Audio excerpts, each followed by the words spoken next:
3-year-old Karen Wurst was last seen in the company of her mother, Doris Wurst, in Plantation, Florida in 1974. Doris was a dedicated caregiver, committed to raising her young toddler with love. On November 7, 1974, Doris and Karen were seen departing in a 1961 red Chevy Impala. This would be the last time anyone would ever see the mother and daughter ever again. The police were notified and a search ensued, but no leads were uncovered and the trail would eventually grow cold. Sadly, for a missing person in Florida, it's more than just a stereotype that they'll be found in the water. It's a grim reality that frequently proves true. This saying is especially accurate in a state where vast networks of rivers, swamps, and coastal lines blur the boundaries between land and sea, creating an environment where disappearances too often lead investigators straight to the water's edge. With limited funding and overwhelmed agencies, the search for answers often stalls long before the truth can be uncovered. After the case grew cold, Karen's missing persons photo was circulated to nearby regions in the form of an age-progressed image, this one to make her look 50 years old. But thanks to the efforts of Sunshine Sonar, a group which conducts volunteer searches for missing person cases, it would later be uncovered that Karen never made it past age 3. Sunshine State Sonar began looking for the missing mother and child in South Florida in June of 2023. The team eventually located the 1960s Chevrolet Impala in a local canal, along with skeletal remains consistent with an adult and small child. To raise awareness for their robust volunteer effort, Sunshine State Sonar posted a video of the search mission, as well as footage of the car being recovered from the water. DNA testing later confirmed the identities of mother and child, and police said next of kin have been contacted. Shockingly, and to the surprise of all involved, at 9 a.m. on August 10, 2024, in a murky body of water near Wimbledon Lake Drive, while Sunshine State Sonar was focused on conducting their search operation for the missing mother and daughter, their sonar detected a second submerged vehicle, this one sitting 22 feet down in the shadowy depths of the water. Their sonar detected a second submerged vehicle, this one sitting 22 feet down in the shadowy depths of the water. In an unexpected twist, this would begin the recovery efforts for the second vehicle that day, thus solving 2 separate missing persons cases in just 24 hours. With Plantation Police Department on scene, divers entered the water, retrieving a license plate number that linked this vehicle to a 20-year-old missing persons case.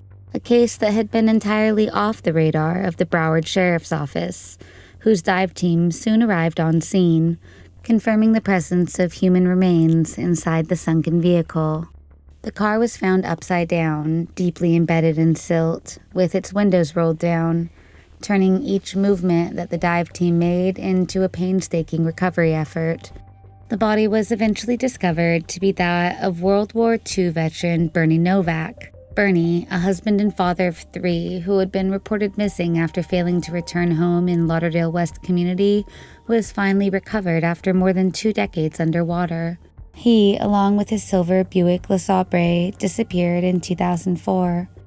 Bernie was remembered for his war stories, and he enjoyed bowling and ping pong in his retirement years.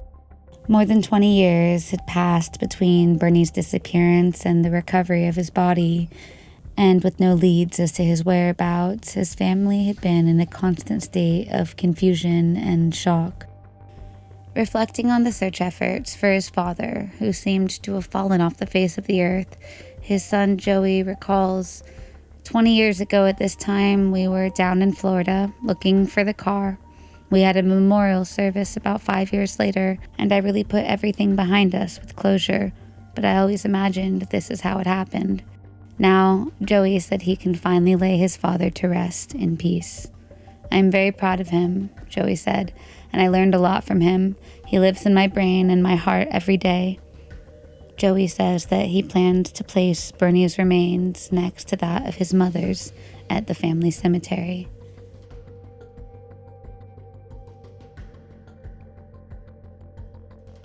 On February 19, 1976, Everett Hawley, 72, said goodbye to his wife, Etha, unaware that this ordinary farewell would mark the start of a day that would spiral into the unexpected.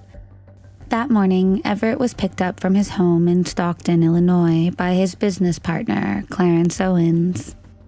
Clarence had arrived in style in his newly painted, bright gold 1966 Chevy Impala. His wife recalls that both men wore business suits, and she remembers that she reminded her husband to bring just a light overcoat due to the unusually warm February day. Everett and Clarence spent their days buying and selling real estate, often driving through northern Illinois looking for farms to buy. That day, the two attended a political rally for gubernatorial candidate James Thompson at the American Legion Hall in Pentaconica. After the rally, they visited a local hangout called Rocky's Cafe for pie and coffee before heading to Clarence's son's house to show off his car's new paint job. Clarence's son wasn't home, but they briefly spoke to his daughter-in-law and mentioned their plans to attend a nearby auction on their way to an appraisal appointment. The auctioneer at the Borgman farm later recalled seeing Everett walk up the driveway while Clarence waited in the car. This was the last confirmed sighting of the men. The next day, their families reported them missing when the two failed to return home.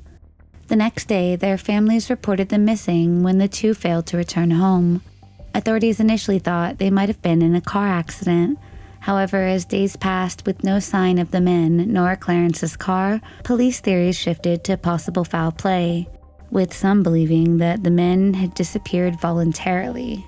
A massive search effort was launched, involving local police, civil defense units, and 5 airplanes scanning the roads between the areas the men were last seen, but to no avail. Both men were described as hardworking and family-oriented, with no known enemies or motives for the disappearance. Everett was devoted to his wife, Etha, and Clarence was very close to his 3 sons, one of whom was a respected local police officer.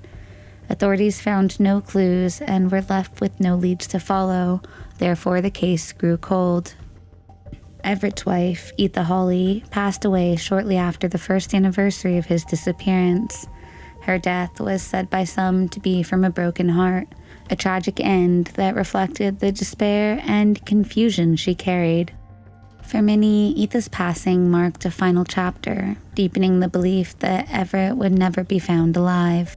In 2005, a theory emerged, linking the case to the 1976 kidnapping of Fred Lickle, a cashier clerk who was taken hostage after a farm auction in Wisconsin by one William Exline.